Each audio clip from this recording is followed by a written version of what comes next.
Hey there, folks. It's Deek and Bryan from Deek and Bryan's Next Adventure, coming at you with another Fireside Chat. And every time the phone rings, an angel gets its wings. Remember that. So, guys, before we get started here, we just want to reach out and say thanks again for all the support. We hope that we find you well. We're definitely following the social distancing and trying to keep our staff and our customers safe.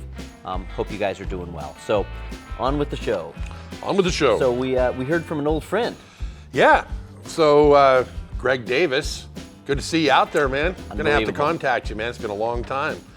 But he asked us, I remember moving stuff in shopping carts to the new space. You guys are still the best people I've ever worked with. So that's proof we weren't lying. We did actually move our first store with shopping carts. Thanks for confirming that, Greg.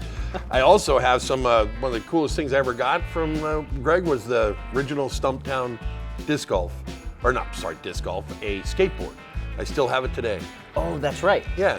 So, and then it was always a bummer when we had to cover up the murals and stuff back in the day and stuff. But I remember that fondly, dude. Love to hear from you, man. So Greg was I think we figured it out, Greg was our third employee. Third staff person. Yeah. So yeah, back in the day.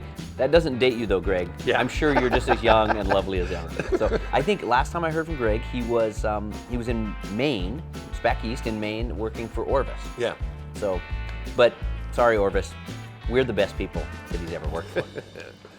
So, a couple of other fun questions. One here from Jeff C. asks Bryan, because you talk about your motorcycle trips, he says, what bike do you ride and what was one of your favorite trips? Well, one of my favorite trips, the bike I ride is a Victory Hardball 2014. It's all, as my son would say, murdered out. And with black, it's ridiculous.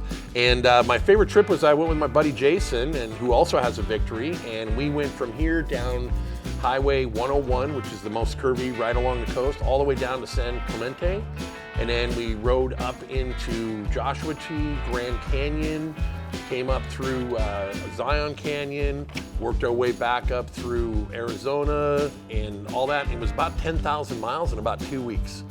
That was probably one of my favorite trips. I got many motorcycle trips that are some of my favorites, but definitely that was probably the longest and most fun. It was probably one of our first really big long ones. That is some time in the saddle. It is, yeah. But that's why I drive a couch. You've been to Sturgis a couple times. Yeah, like 3 times now, I think. Well, yeah. Yes, you guys. Maybe we can find a photo for you. Yeah, this bike is kind of ridiculous. It's kind of a tinker toy. Okay, another, I love this one. This one hits close to my heart. So Mary Beth writes, can Deek and Bryan please read Patrick McManus stories? What do you think? Story time with Story time with I Deek would read and Bryan? it just because it's been so long since I read it. But I mean, I remember that. I remember, I think you were saying your mom gave you the book, and I'm pretty sure, it's hard to remember that far back, but I'm pretty sure I got that first McManus book from you, and I've read every one of them now, and I love them, and they make me laugh out loud, and a lot of it has to do with the fact that stuff that went on in there, you and I did, dude. Some of those ridiculous, over the top, not real harmful, but just dumb. Just dumb. I mean, we both grew up in kind of Huck Finn circumstances.